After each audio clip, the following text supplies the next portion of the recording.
Bom dia!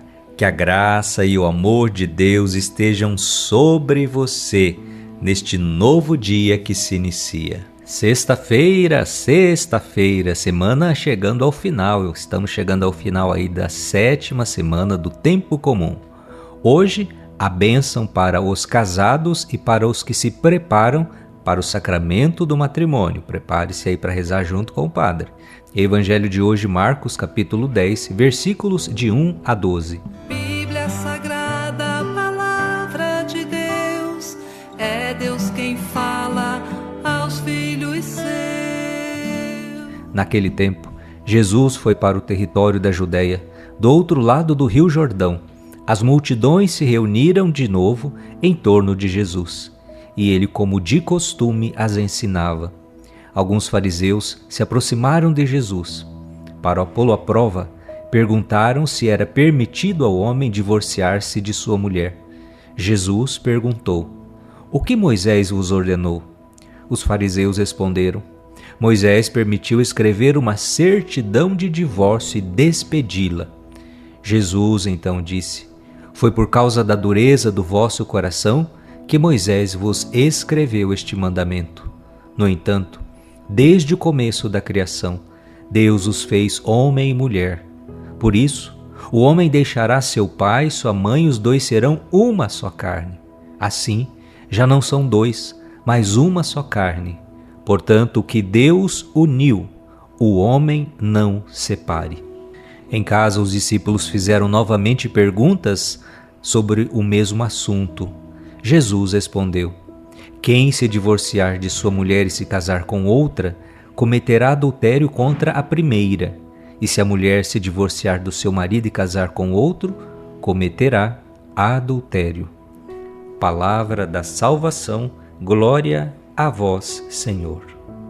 O evangelho que a igreja hoje nos dá nesta sexta-feira fala sobre o matrimônio, mais especificamente sobre a indissolubilidade do matrimônio e sobre o divórcio. Isso mesmo, um tema polêmico no tempo de Jesus, um tema polêmico também hoje.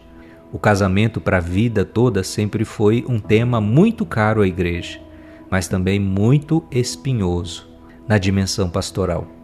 Hoje eu gostaria de refletir sobre a segunda parte do Evangelho, uma palavra dura e difícil para muitos aceitarem. Pelas próprias palavras de Jesus, o divórcio não está nos planos de Deus para um casal cristão. Quem se divorciar da sua mulher e se casar com outra, cometerá adultério contra a primeira, e se a mulher se divorciar do seu marido e casar com outro, cometerá adultério. É o final do Evangelho de hoje. A verdade é que muitos lutam com todas as forças para salvar um casamento que está em crise, para permanecer no casamento. Já tantos outros casais desistem diante dos primeiros problemas e das primeiras dificuldades, sobretudo nos tempos de hoje. Já partindo por um divórcio, já partindo por uma segunda união diante da primeira tempestade, vamos dizer assim. Mas o fato é que nem todos os casamentos são válidos perante Deus. Jesus disse: "O que Deus uniu, o homem não separe." A pergunta é: Deus uniu esse casal verdadeiramente? Pode ser que Deus não uniu, mesmo tendo uma cerimônia, mesmo tendo uma pompa e circunstância. E se Deus não uniu, esse casamento pode ser passível de nulidade perante a igreja. É isso mesmo. O fundamento está lá em Mateus, capítulo 19, versículo 9, que é o mesmo evangelho de hoje, mas na versão de São Mateus, que diz assim: "Quem se divorciar de sua mulher e casar com outra, a não ser em caso de casamento falso, cometerá adultério contra a primeira e vice-versa." Ou seja, casamento falso, união ilegítima. Aqui são muitos os casos em que a igreja contempla de possíveis matrimônios falsos ou ilegítimos.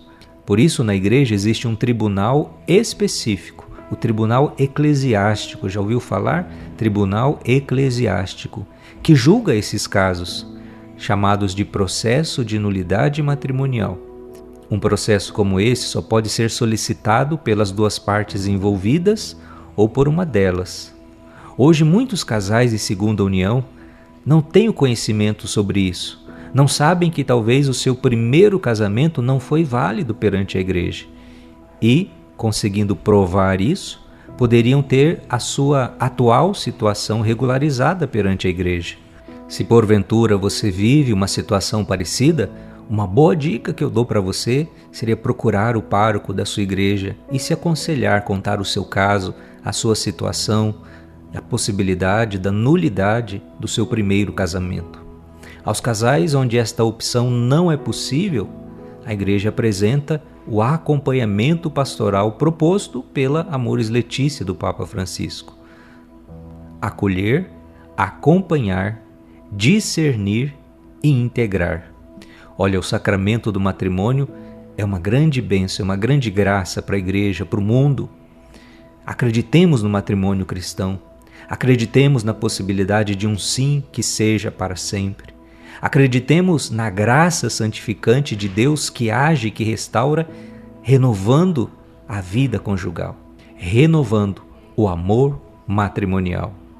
Vamos rezar. Hoje, a bênção para os casados e para os que se preparam para a vida conjugal. A nossa proteção está no nome do Senhor, que fez o céu e a terra. Pai das misericórdias e Deus de toda a consolação. Neste momento de oração, Senhor, na Tua presença, eu entrego como sacerdote esta pessoa que reza comigo, essa pessoa casada, entrego o cônjuge dessa pessoa, Senhor. Abençoai esta união conjugal. Abençoai, Senhor, este sacramento, renovando nos seus corações o amor, a fidelidade, o companheirismo, o amor para com os filhos. Renovai, Senhor, a vida de família. Acumulai-os das bênçãos necessárias para viver bem os direitos e obrigações do matrimônio cristão no dia a dia da vida.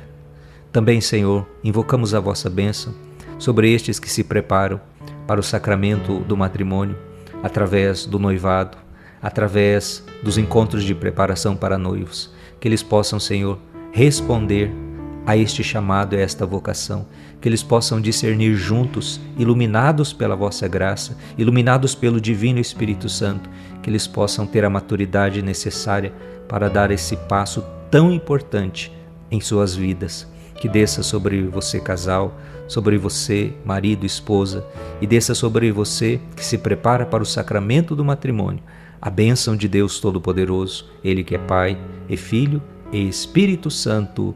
Amém, amém, amém. Um grande abraço, fique no colo da mãe. Ó Maria concebida sem pecado, rogai por nós que recorremos a vós.